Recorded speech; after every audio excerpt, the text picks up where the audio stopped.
और दोस्तों,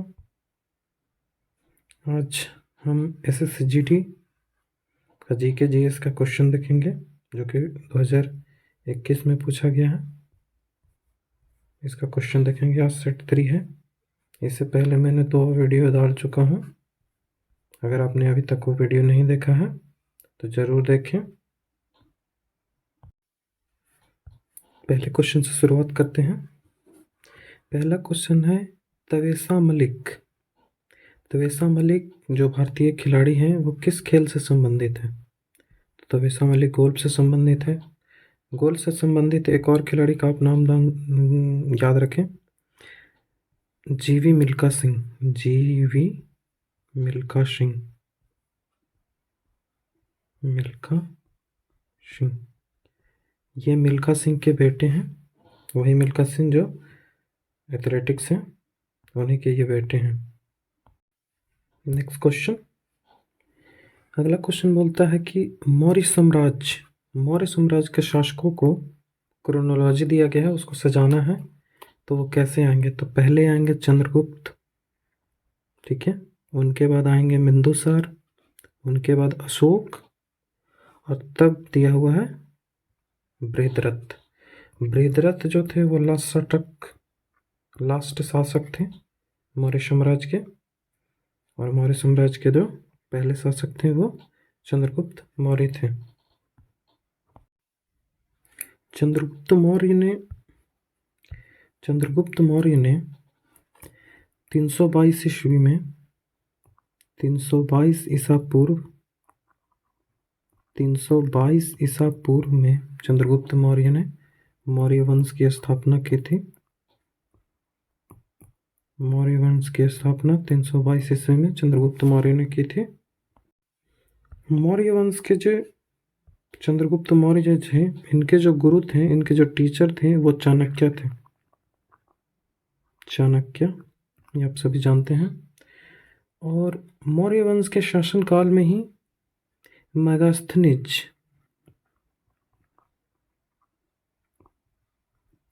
मेगास्थनीज नाम का विदेशी यात्री जो कि सेलुकस निकोटस का राजदूत था, ये पाटलिपुत्र आया था, ठीक है। मेगास्थनीज ने इंडिका नामक बुक लिखे हैं। मेगास्थनीज ने इंडिका नामक बुक लिखी है जो पाटलिपुत्र के जो प्रशासनिक व्यवस्था है उस पर जोर डालती है। मेगास्थनीज का जो इंडिया बुक है, इसमें पाटलिपुत्रा को पोलीब्रोथा कहा गया है। और मेगास्थनीज जो है, इसमें एक सबसे इम्पोर्टेंट बात है कि मेगास्थनीज में इसमें कहा है कि भारत में, मतलब मौर्य साम्राज्य में दास व्यवस्था नहीं थी। क्या कहा है कि दास व्यवस्था नहीं थी। टैक्स के बारे में भी मेगास्थनीज के इंडिका में चर्चा किया गया है। टैक्स के बारे में मेगास्थनीज के इंडिया में कहा गया है कि टैक्स 2 टाइप का है, ठीक है। टैक्स जो कर लिया जाता है वो 2 टाइप का लिया जाता है। तो 1/6 और 1/4, ये 2 याद रखें, 1/6 और 1/4। तो कौटिल्य, जिन्हें कि चाणक्य कहा जाता है, चाणक्य कहते हैं कि कर लिया जाता था 1/6, लेकिन मेगास्थनीज कहता है कि कर लिया जाता था 1/4। मेगास्थनीज के हिसाब से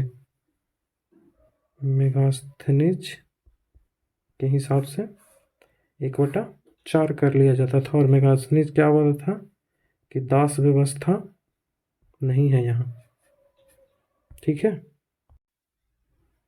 एक सवाल हमेशा पूछा जाता है कि मेगास्थनीज भारत में कितने वर्षों के लिए रहा? तो मेगास्थनीज भारत में 304 बीसी से 299 बीसी तक रहा। ये याद रखिएगा, कितने वर्षों तक रहा? तो 304 बीसी से 299 बीसी तक रहा मेगास्थनीज पाटलिपुत्र। नेक्स्ट क्वेश्चन कहता है कि ला ला लीग का खिताब किस खेल से संबंधित है? तो ला लीग का खिताब फुटबॉल से संबंधित है। यहाँ इम्पोर्टेंट बात यह है कि फुटबॉल से संबंधित कई टूर्नामेंट है, जिसमें कुछ टूर्नामेंटों को याद रखना बहुत ही आवश्यक है, जिनमें कॉन्टिनेंटल मतलब कि महासागरीय क्षेत्र में जो होता है वो याद रखना बहुत ज़रूरी है। तो यहाँ ये जो फिगर है इसमें आपसे आप बहुत अच्छे तरीके से समझ सकते हैं कि कहाँ कौन सा खेल होता है। तो ऑस्ट्रेलिया का जो क्षेत्र है, ऑस्ट्रेलिया का जो क्षेत्र है वहाँ तो OFC वर्ल्ड कप, ठीक है। ऑस्ट्रेलिया का जो क्षेत्र होता है वहाँ होता है OFC। जो एशिया का क्षेत्र है वहाँ होता है AFC, एशियन फुटबॉल क्लब, ठीक है। और जो अफ्रीका है वहाँ होता है CAF, ठीक है। अफ्रीका में जो होता है वो उसको कहते हैं CAF। जो यूरोप में होता है उसे कहते हैं UEFA चैम्पियंस लीग। यूरोप में जो होता है वो उसको बोलते हैं UEFA चैम्पियंस लीग। और जो दक्षिण अमेरिका में होते हैं उसको बोलते हैं कॉनमेबॉल। और जो उत्तर अमेरिका में होते हैं उसे बोलते हैं कॉनक्लेफ, ठीक, कॉनकेफा। तो 6 याद रखना है, 7। पहला कॉनकेफा जो कि उत्तर अमेरिका में, कॉनमेबॉल दक्षिण अमेरिका में, यूएफा यूरोप में, कॉनकैफ, कैफ सिर्फ कैफ CAF बोले, यह हो जाएगा दक्षिण अफ्रीका में, AFC एशियन फुटबॉल क्लब ये हो जाएगा एशिया में, और OFC ये हो जाएगा ऑस्ट्रेलिया और न्यूजीलैंड का क्षेत्र में। अब कुछ जो लीग होते हैं, कुछ लीग होते हैं जो कि कंट्री में ही होते हैं, एक कंट्री में ही कई सारे फुटबॉल क्लब होते हैं, उनमें ही लीग खेला जाता है। तो उसी में से एक है ला लीग। अब यहाँ ला लीग पूछा गया है किस खेल से, तो ये आसान सवाल है कि फुटबॉल से। अब ये भी पूछा जा सकता है कि ला लीग किससे संबंधित है, कौन से देश में होता है, तो ला लीग होता है स्पेन में, ठीक है। ला लीग कहाँ होता है? स्पेन में। नेक्स्ट है बुंडेस लीग। बुंडेस लीग कहाँ होता है? तो जर्मनी में होता है। नेक्स्ट है इंग्लिश प्रीमियर लीग कहाँ होता है? तो इंग्लिश प्रीमियर लीग इंग्लैंड में होता है। नेक्स्ट क्वेश्चन है कि सीरीज ए कहाँ होता है? सीरीज ए, नेक्स्ट क्वेश्चन कह रहा है कि सीरीज ए कहाँ होता है? सीरीज ए, तो सीरीज ए होता है इटली में। लीग वन कहाँ होता है? तो लीग वन होता है फ्रांस में। तो ये कुछ फुटबॉल के लीग थे। नेक्स्ट क्वेश्चन, निम्न में से कौन सा ऐसा जंतु है जो अपनी त्वचा के द्वारा सांस लेता है? कौन सा ऐसा जो जंतु है जो अपनी त्वचा से सांस लेता है? तो मेढक। ये याद रखिएगा, मेढक अपनी त्वचा से सांस लेता है।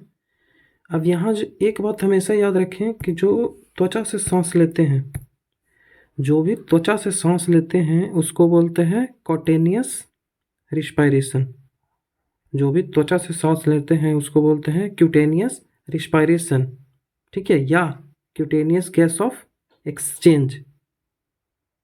ये किसको बोलते हैं? तो जो भी जानवर त्वचा से सांस ले उसे ये बोलते हैं क्यूटेनियस रिस्पायरेशन या क्यूटेनियस गैस ऑफ एक्सचेंज। अब कुछ और एग्जाम्पल देखें जो कि स्किन से सांस लेते हैं। तो स्किन से कौन कौन से सांस लेते हैं? तो स्किन से लेते हैं फ्रॉग, टोड्स, एम्फीबियंस, फ्लैटबॉर्म। इतना कम से कम याद रखें। और ये बॉम, ये सब कम से कम याद रखें जो कि त्वचा से सांस लेते हैं। और एक ये बात याद रखना ज़रूरी है, क्यूटेनियस रिस्पायरेशन, जो कि त्वचा से सांस लेते हैं उन्हें कहते हैं क्यूटेनियस रिस्पायरेशन, ठीक है। नेक्स्ट क्वेश्चन है होजेनकल जलप्रपात। होजेनकल वाटरफॉल है वो किस राज्य में है? तो होजेनकल वाटरफॉल तमिलनाडु राज्य में है। होजेनकल वाटरफॉल तमिलनाडु राज्य में है। नेक्स्ट क्वेश्चन, अगला क्वेश्चन कहता है कि 1857 की क्रांति तक मुगल सम्राटों ने 200 वर्षों तक उनका निवास स्थान कौन सा था? तो आसान क्वेश्चन है, लाल किला से वो राज करते थे। कहाँ से करते थे? तो लाल किला। नेक्स्ट क्वेश्चन, यहाँ अगला क्वेश्चन है जो रिएक्टिविटी सीरीज से है। इनमें से पूछ रहा है कि सबसे ज़्यादा रिएक्टिव कौन है, मोस्टली रिएक्टिव कौन है? तो मोस्टली रिएक्टिव पोटेशियम है। कौन सा है? पोटेशियम। ये पोटेशियम से काम नहीं चलेगा, ये रिएक्टिविटी सीरीज पूरा आपको याद होना चाहिए। तो इसमें क्या है, potassium, sodium, calcium, magnesium, aluminium, zinc, iron, tin, lead और एक हाइड्रोजन। ठीक है, उसके बाद है कॉपर, मरकरी, सिल्वर, गोल्ड। ये आपको नंबर में ही याद होना चाहिए, ये जैसे दिया गया है नंबरिंग, इसमें ही याद होना चाहिए। इसमें सबसे ज़्यादा रिएक्टिव जो सबसे ऊपर है वो सबसे ज़्यादा रिएक्टिव रहेगा, और जो सबसे नीचे है वो सबसे कम रिएक्टिव होगा, मतलब कि वो किसी से रिएक्शन नहीं करेगा। ठीक है, ये बातें ज़रूर याद रखें। इसमें हाइड्रोजन को स्टैंडर्ड माना गया है, इसी से रेफरेंस लेके इसी के ऊपर नीचे वाले को सारा कहा गया है। तो हाइड्रोजन से ऊपर जितने भी हैं, हाइड्रोजन से ऊपर जितने भी हैं, ये मेटल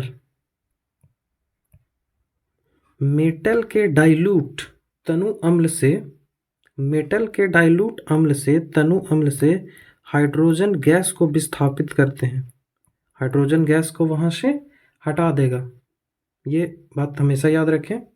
ठीक है, ये जो हाइड्रोजन से ऊपर वाले हैं वो हाइड्रोजन गैस को विस्थापित कर देंगे मेटल के डाइल्यूट ऑक्साइड के साथ, डाइल्यूट एसिड के साथ रिएक्शन करके।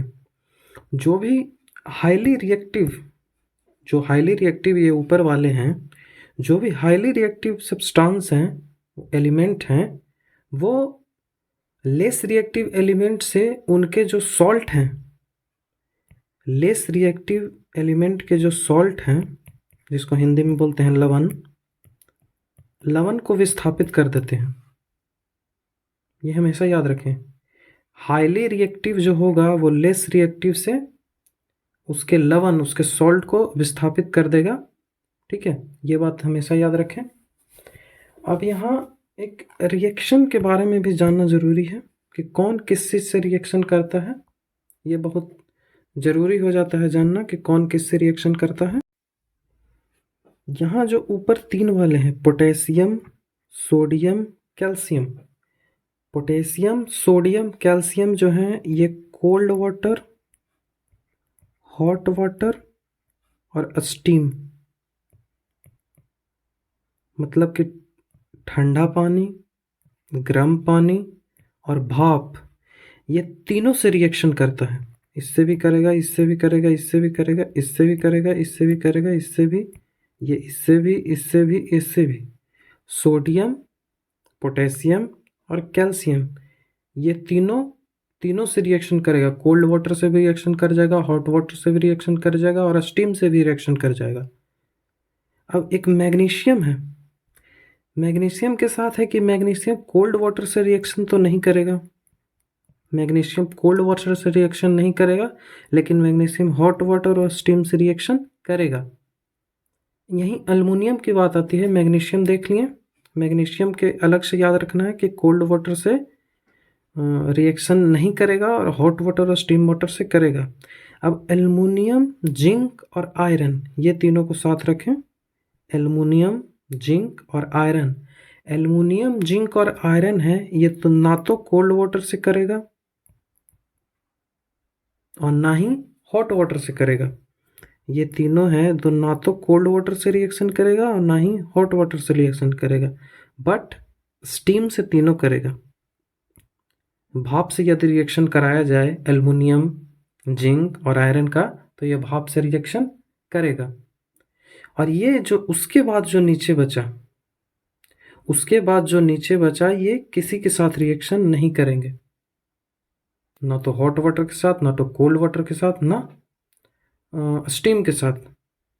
इसमें जो रिएक्टिव एलिमेंट नहीं होते हैं, जो रिएक्शन नहीं करते हैं, वो फ्रीली स्टेट में पाए जाते हैं, मतलब कि स्वतंत्र रूप में पाए जाते हैं। जो भी किसी से रिएक्शन नहीं करते हैं वो स्वतंत्र रूप में हमको मिल सकते हैं।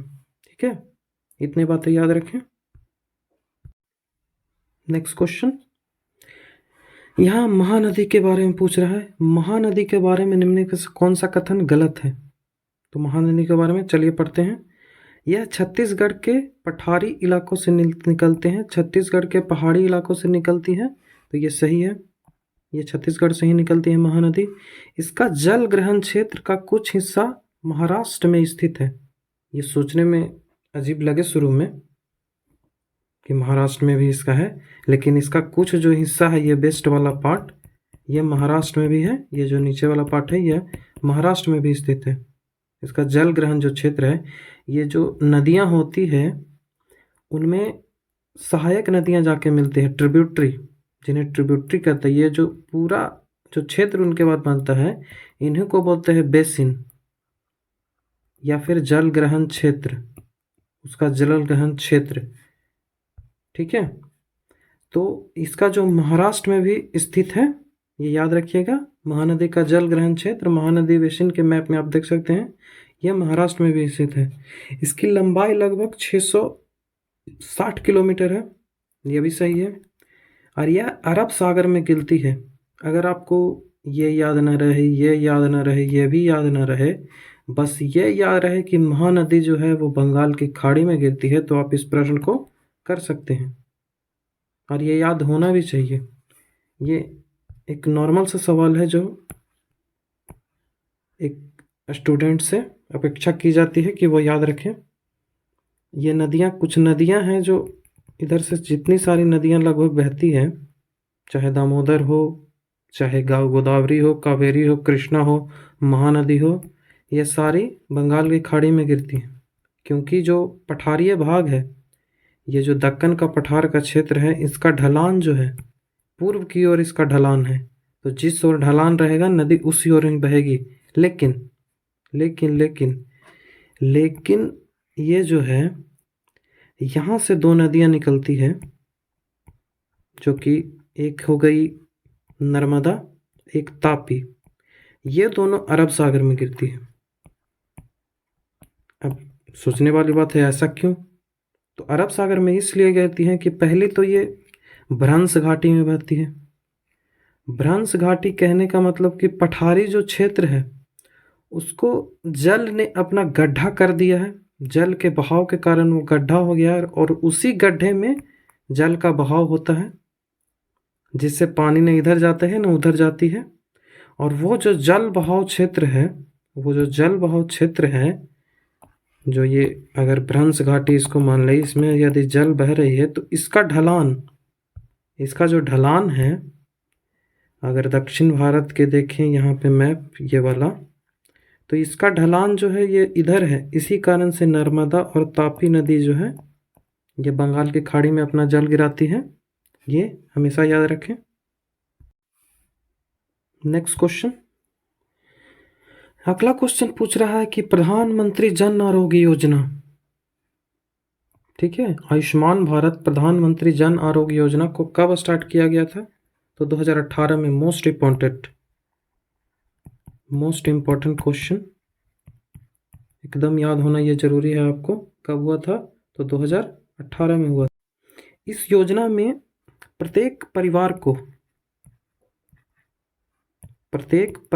को 1 साल में 5 लाख तक का हेल्थ इंश्योरेंस मिलता है। हेल्थ इंश्योरेंस मिलता है, ये बात याद रखें।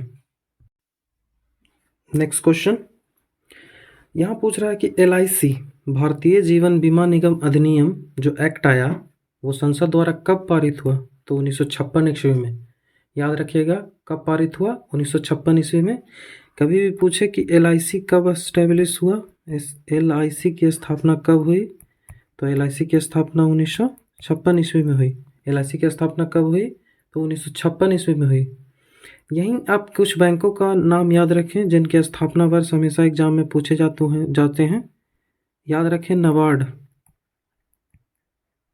नबार्ड और एक्सिम बैंक, ये दोनों साथ में याद रखें। एक्सिम बैंक, नबार्ड और एक्सिम बैंक ये दोनों हैं। दोनों की स्थापना एक ही वर्ष हुई थी, 1982 में। और दोनों का जो हेडक्वार्टर भी है, वो एक ही जगह है, लखनऊ में।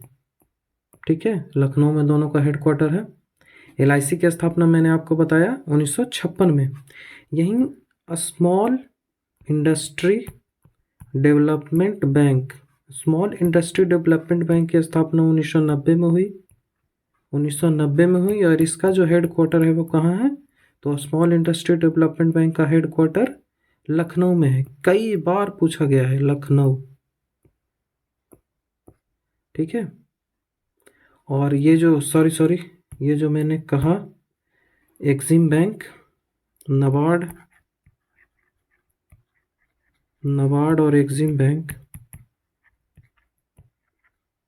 नाबार्ड और एक्सिम बैंक का हेड क्वार्टर मुंबई में है। अभी मैंने लखनऊ लिख दिया था, नहीं ये मुंबई में है। 1982 में एस्टेब्लिश्ड हुआ था, ठीक है। LIC हो गया। एक और पूछता है सेबी, कई बार पूछा जा चुका है।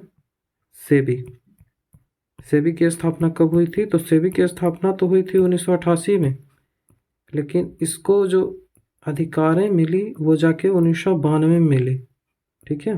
तो ये दोनों डेट आपको याद रखना होगा सेबी के लेके, ठीक है। इतना याद रखें। और एक चीज़ याद रख सकते हैं कि आप जो इसे देखिए, bank of Bombay, bank of Bengal और बैंक ऑफ मद्रास, ये 3 बैंक हुआ करते थे। Bank of Bombay, bank of Bengal और बैंक ऑफ मद्रास। इसको याद कैसे रखेंगे? तो BBM से आप याद रख सकते हैं। ये जो तीनों बैंक थे, ये जो bank of Bombay, bank of Madras हो गया, बैंक ऑफ बॉम्बे हो गया, बैंक ऑफ बेंगलोर हो गया, बैंक ऑफ बॉम्बे और बैंक ऑफ बंगाल हो गया, ये तीनों को 1921 में मिलाकर, 1921 में तीनों बैंकों को एक साथ मिलाकर इसको कहा गया imperial bank of India. Imperial bank of India कब कहा गया? 1921 में। 1921 से आगे जाके 1956 ईस्वी में, 1956 ईस्वी में इसी बैंक का नाम जाके SBI हो गया। SBI किस बैंक का नाम हो गया? SBI। तो इसी बैंक का नाम हो गया इंपीरियल बैंक ऑफ इंडिया, जो कि 1921 में बना था। Bank of Bombay, bank of Bengal और बैंक ऑफ मद्रास को मिला के इन्हीं को आगे चल के SBI कहा गया, ठीक है। इतनी बातें याद रखें। नेक्स्ट क्वेश्चन है कि भोरम देव मंदिर कहाँ स्थित है? जहाँ मार्च के अंतिम सप्ताह में भोरम देव उत्सव मनाया जाता है, ठीक है। तो ये छत्तीसगढ़ में है। ये कई बार एग्जाम में पूछा जा चुका है, खास करके SSC के एग्जाम CGL हो गए, उसमें ये पूछा गया है भोरम देव उत्सव, ठीक है। तो भोरम देव उत्सव को याद रखेंगे। नेक्स्ट क्वेश्चन है कि पॉलीएटॉमिक, निम्न में से पॉलीएटॉमिक कौन है? तो पॉलीएटॉमिक सल्फर है, हमेशा याद रखें। और एक चीज़ यहाँ याद रखें कि पॉलीएटॉमिक पूछा जाता है कि कितने पॉलीएटॉमिक, परमाणुकता उसकी कितनी है, परमाणुकता पूछी जाती है, तो परमाणुकता याद रखेंगे। आर्गन की परमाणुकता कितनी है? तो 1 परमाणुकता है। हीलियम और ऑक्सीजन, हीलियम की परमाणुकता कितनी है? हीलियम की परमाणुकता 1 परमाणुकता है। ऑक्सीजन की परमाणुकता 2 है, इसीलिए इसको O2 लिखते हैं। हाइड्रोजन की परमाणुकता 2 है, इसीलिए इसको H2 लिखते हैं। फास्फोरस की परमाणुकता चतुष्फलकीय है, इसीलिए फास्फोरस को P4 लिखते हैं। सल्फर की परमाणुकता बहुपरमाणुक है, सल्फर को S8 लिखा जाता है, ठीक है। सोडियम 1 परमाणु है, याद रखना। आयरन 1 परमाणुक है, कॉपर 1 परमाणुक है। तो ये बातें याद रखिएगा, बहुत इंपॉर्टेंट है। नेक्स्ट क्वेश्चन है कि बॉम्बे जो नगर निगम था उसके पहले आयुक्त कौन नियुक्त किए गए थे? तो आर्थर क्रॉफर्ड जो बॉम्बे नगर निगम था उसका पहले नगर आयुक्त नियुक्त किए गए थे। यहाँ एक इम्पोर्टेंट सवाल यह है कि पूछा जाता है कि जो पहला नगर निगम था वो कौन सा था? तो पहला नगर निगम चेन्नई था, जिसे उस समय मद्रास बोला करते थे, ठीक है। प्रेसिडेंसी टाउन ऑफ मद्रास, ये कब हुआ था? तो 1688 ईस्वी में हुआ था, ये भी याद रखें। पहला कौन सा था? तो चेन्नई। कब हुआ था? तो 1688 ईस्वी में। इसे क्या कहते थे? तो प्रेसिडेंसी टाउन ऑफ मद्रास। अब कभी पूछ दे, ऐसे तो पूछा नहीं है, कि दूसरा नगर निगम कौन सा था? तो दूसरा नगर निगम बम्बई और कलकत्ता था, जो कि 1726 ईस्वी में स्थापित किया गया था। ठीक है।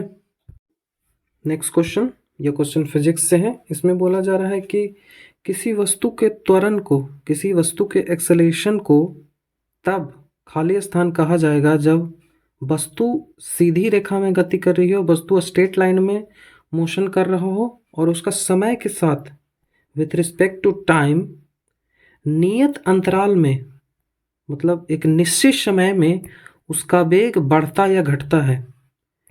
अगर मान लें कि यहाँ से यहाँ तक जाना है तो इसमें वेग बढ़ा तो वो भी समान बढ़ा, इसमें वेग बढ़ा वो भी समान बढ़ा, इसमें वेग बढ़ा वो भी समान रूप से बढ़ा, समान रूप से बढ़ा, तो उसको बोलते हैं कि एक समान। ठीक है। किसी वस्तु के त्वरण को एक समान तभी कहा जा सकता है जब वह सीधी रेखा में गमन करी हो और समय के नियमित अंतराल में उसका वेग बढ़ता या घटता है। ठीक है। बढ़ रहा है तो बढ़ रहा है और समान रेट से। ठीक है, तो ये याद रखें। नेक्स्ट क्वेश्चन है कि 44वें संविधान संशोधन जो कि 1978 में हुआ था, इनमें से कौन से मौलिक अधिकार वो थे जिसको हटा दिया गया था, मौलिक अधिकार के कैटेगरी में नहीं रखा गया था? तो संपत्ति का अधिकार, कई बार पूछा जा चुका है। संपत्ति का अधिकार को हटा दिया गया था, वो मौलिक अधिकार में नहीं है। तो मौलिक अधिकार अभी 6 हैं। ठीक है।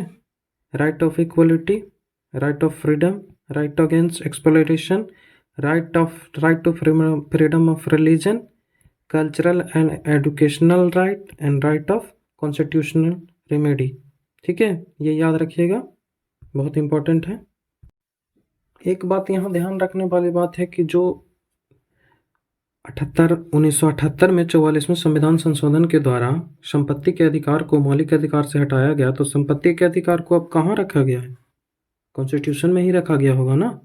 तो कॉन्स्टिट्यूशन में इसको रखा गया है 300 ए में, 300 ए या 300 क।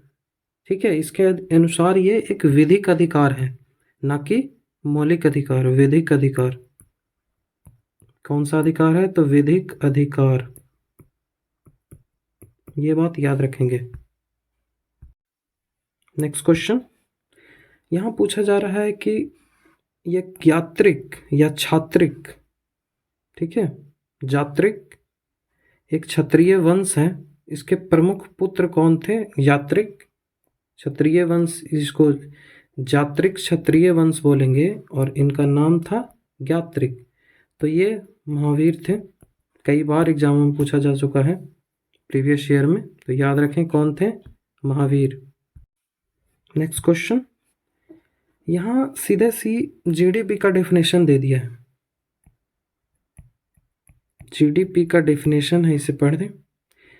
किसी विशेष वर्ष के दौरान देश के अंतर्गत उत्पादित सभी अंतिम वस्तुओं, फाइनल गुड्स एंड सेवाओं, और सेवाओं का मौद्रिक मूल्य जो है उसी को सकल घरेलू उत्पाद, जीडीपी, ग्रॉस डोमेस्टिक प्रोडक्ट कहते हैं। ये बात याद रखिएगा। नेक्स्ट क्वेश्चन, एक बुक है courts of India past to present, ये कौन लिखा है? ये जो बुक है इसको कौन से लिखे हैं? तो रंजन गोगोई, भारत के सीजीआई रह चुके हैं, रंजन गोगोई ने लिखा है। अभी भारत के 50वें सीजीआई कौन है? डीवाई चंद्रचूड़। ठीक है। 49वें कौन थे? 49वें सीआई थे यूयू ललित, यूयू ललित, याद रखिएगा। तो ये हमने 25 क्वेश्चन सेट 3 जो कि जीडी में 25 क्वेश्चन पूछे गए थे, करेंट अफेयर को हटाकर हमने देख लिया, डिटेल एक्सप्लेनेशन देखा, इसीलिए इसमें लगभग 30 मिनट लग गए हैं। तो अगर आपको वीडियो अच्छा लगे तो हमारे चैनल को सब्सक्राइब करें, वीडियो को लाइक करें, अपने दोस्तों के साथ शेयर करें और उन्हें भी बताएं कि यहाँ पे हमारे चैनल पे सामान्य अध्ययन की तैयारी डिटेल वे में कराई जा रही है, जिससे उनको भी मदद मिले और आप भी लाभान्वित हो और अपना SSC GD 2022-23 में अपना एक सिलेक्शन पक्का करें। Thank you.